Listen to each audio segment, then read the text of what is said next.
झूठे राष्ट्रवाद का नाम लेकर गद्दी पर बैठ चुका है और बैठने के बाद वो अंगूठा दिखा रहा है।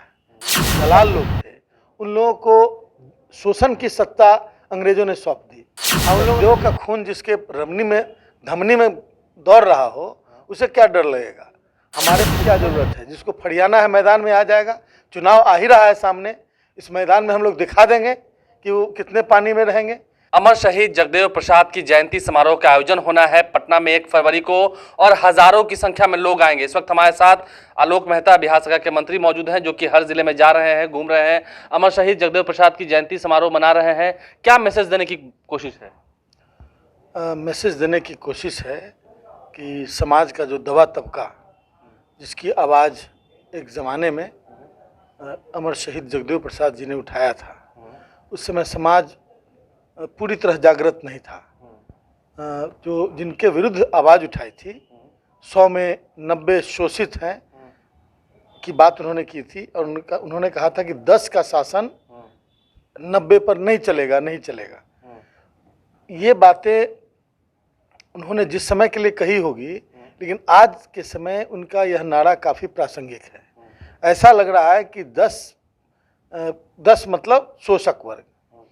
शोषक वर्ग किसी न किसी तरह से येन केन प्रकारेण धार्मिक उन्माद का सहारा लेकर, आपसी वैमनस्यता फैलाकर और झूठे राष्ट्रवाद का नाम लेकर गद्दी पर बैठ चुका है और बैठने के बाद वो अंगूठा दिखा रहा है कि अब तुम क्या कर लोगे, 5 वर्षों तक जो हमें करना होगा हम करेंगे। 90% वालों को अंगूठा दिखा जा रहा है। बिल्कुल बिल्कुल, आरक्षण समाप्त करने की साजिश रची जा रही है। तमाम जो आर्थिक रूप से जो दबे हुए लोग हैं उनको यह प्रलोभन दिया गया कि 15 लाख रुपया उनके अकाउंट में आएगा। वो बिल्कुल इस तरह के कोई बात नहीं थी। तो ये झूठ बोलकर नौजवानों को, बेरोजगार नौजवानों को रोजगार का मतलब झांसा दिखाकर कि 1 साल में 2 करोड़, 8 साल हो गए, 8 दूना 16 करोड़ जो रोजगार की बात है वो कहीं दूर दूर तक दिखलाई नहीं पड़ता। तो ये तमाम चीज़ें ऐसा लगता है कि जनता ठगी हुई है। तो ठगी हुई से आज जगदेव बाबू का 100वां जन्म वर्ष चल रहा है, शताब्दी समारोह। शताब्दी, इस जन्म शताब्दी में शताब्दी समारोह मनाने का निर्णय राष्ट्रीय जनता दल के राष्ट्रीय अध्यक्ष माननीय लालू प्रसाद जी और बिहार के उप मुख्यमंत्री श्री तेजस्वी प्रसाद यादव जी ने लिया है। लेकिन आप मानते हैं ऐसा कि गरीबों का हक छीना जा रहा है? क्योंकि हमने देखा, आपने एक जगह बयान भी दिया कि गरीबों का हक नहीं छीने देंगे, लेकिन आप मानते हैं ना कि हाँ 90% लोगों का हक छीना जा रहा है, वो 10% लोग ही भारी पड़ते जा रहे हैं। मैंने तो स्पष्ट कहा, इसी बात की तो मिर्ची लग गई, असल मिर्ची इसी बात की लग गई कि 10 का शासन 90 पर नहीं चलेगा। और ये बात यदि जनता समझ जाए तो 10 का शासन समाप्त हो जाएगा, फिर 90 आवेंगे सत्ता। नहीं, इतने साल हो गए आज़ादी के, लगता है कि वो 10% वाले लोग अभी भी उनका मनोबल हाई है? नहीं, तरीके अपनाए जा रहे हैं, अप्रत्यक्ष तरीके। सामने में रखो नरेंद्र मोदी जी का चेहरा और डोरी कौन खींचेगा? नागपुर से आरएसएस वाले। वो तमाम वैसी ताकतें हैं, वो सबके सब उसी 10% में हैं। ये वैसी ताकतें हैं जिन्होंने देश के संविधान को नहीं माना, बाबा साहब अम्बेडकर के द्वारा बनाए गए संविधान और उसमें निहित जो वेलफेयर फैक्टर है उसका हमेशा विरोध किया। देश का कभी तिरंगा नागपुर के कार्यालय में नहीं फहराया और देशभक्त होने और राष्ट्रभक्त होने का दम मतलब भरा जा रहा है। तो ये तमाम चीज़ें ऐसी चीज़ें हैं जैसे लगता है कि धोखे से कोई वोट ले ले और गद्दी पर बैठ के और उसके बाद वही बता रहा हूँ मैंने कि अंगूठा दिखा रहा हो कि अब तुम क्या करोगे। तो इससे लोगों के बीच में ये इन बातों का जिक्र जब होगा तो मुझे पूरा विश्वास है कि लोग इन बातों के प्रति आकर्षित होंगे। 90% लोग क्या उन 10% लोगों को पहचान पाएंगे? बड़ी चुनौती तो ये होगी। अरे 90-10 तो बदलता रहता है ना, 90-10 बदलता रहता है। शोषक और शोषित 2 वर्ग हमेशा रहे हैं। मैंने कहा पहले भी कि अंग्रेजों के समय अंग्रेज शोषक थे और देश की जनता शोषित थी। तो उसके बाद हमने बताया ना कि उनके जो पिट्ठू लोग थे, जो उनके दलाल लोग थे, उन लोगों को शोषण की सत्ता अंग्रेजों ने सौंप दी और उन लोगों ने देश के लोगों पर दमन का कार्य किया। आवाज़ें दबा दी जाती हैं। जगदेव बाबू की भी हत्या हुई आवाज़ दबाने के लिए, क्योंकि वो बहुत समाज के अंतिम पंक्ति के लोगों की बहुत मुखर आवाज़ थे। नहीं, आजकल आप भी लोगों की मुखर आवाज बनते जा रहे हैं, जिलों में घूम रहे हैं, जगदेव प्रसाद की जयंती समारोह मना रहे हैं। आपको डर नहीं लगता है? जान से मारने की धमकी आपको ही मिली है। जगदेव का खून जिसके धमनी में दौड़ रहा हो, उसे क्या डर लगेगा? हमारे पुरखों ने इस देश पर चक्रवर्ती सम्राट अशोक के रूप में इस देश पर और चंद्रगुप्त मौर्य के रूप में लंबे समय तक शासन किया है, और शासन किया है तो जनहित की भावनाओं के साथ शासन किया है।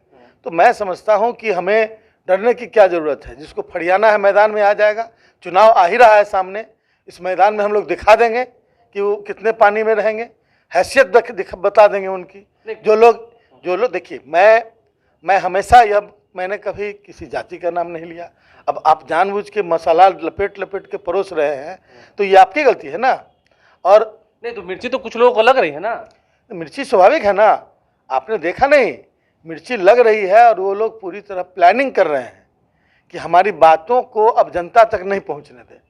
मीडिया में सब हमारे जो बयान है ना, वो ढंग से प्रोपोगेट नहीं किए जा रहे हैं।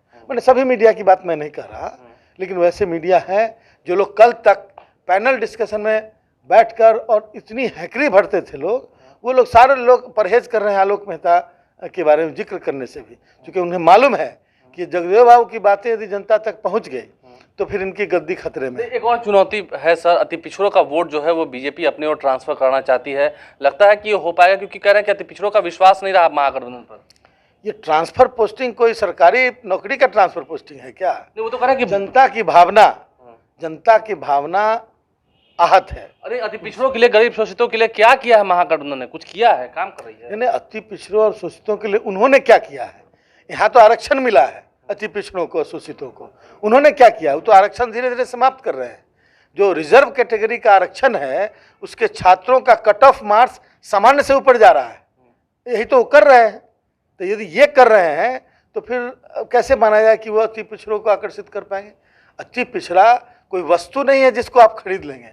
अति पिछड़ा समाज का दमित वर्ग है, जिनके विचारों, जिनकी आवश्यकताओं की लड़ाई जगदेव बाबू ने लड़ी, जननायक कर्पूरी ठाकुर ने लड़ी, और हमारे माननीय लालू प्रसाद यादव ने लड़ी। आज तेजस्वी प्रसाद यादव जी ने उसकी कमान संभाली है। उनके नेतृत्व में पूरा महागठबंधन और नीतीश कुमार जी के मुख्यमंत्रित्व और नेतृत्व में पूरा महागठबंधन एकजुट है, और आम जनता हम लोगों से 2 कदम आगे है। बीजेपी निशाने पर ले रही है आलोक मेहता को। आलोक मेहता तैयार है ना? अरे फिर निशाने पर तो हम है ही, और निशाने पर, जनता के निशाने पर भारतीय जनता। आप बीमारी से नहीं डरते हैं ना? जनता के निशाने पर भारतीय जनता पार्टी है। आपके ही एक अति पिछड़ा समाज के नेता हैं उपेंद्र कुशवाहा, कह रहे हैं कि धोखा मिल रहा है।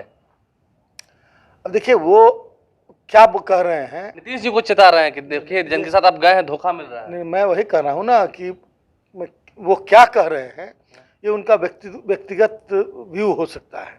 अब हमसे आप किसी इस तरह की इस तरह के बयानों पर टिप्पणी चाहेंगे तो अभी वो महागठबंधन के हिस्सा है। मुझे नहीं लगता, उचित नहीं लगता कि मैं उन पर कोई टिप्पणी करूं। लेकिन एक बात अवश्य कहना चाहूँगा कि पार्टी के साथ विश्वास स्थापित होने से सारी राजनीतिक उपलब्धियां हासिल होती हैं।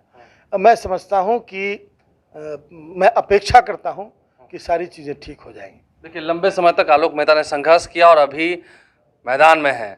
शहीद जगदेव प्रसाद की जयंती समारोह के अवसर पर हुजूम जुटेगा। पटना के बापू सभागार में तैयारियां हो रही हैं, लेकिन हाँ, 10% वालों को मिर्ची तो लग रही है। आलोक मेहता जो कह रहे हैं कि वो बात पच नहीं रही है। जिन लोगों को शोषण करने की आदत है, जो लोग शोषित वर्ग के लोग हैं, उन्हें भी जगाने की कोशिश है। आलोक मेहता ने क्या कुछ कहा हमने आपको सुनवाया है।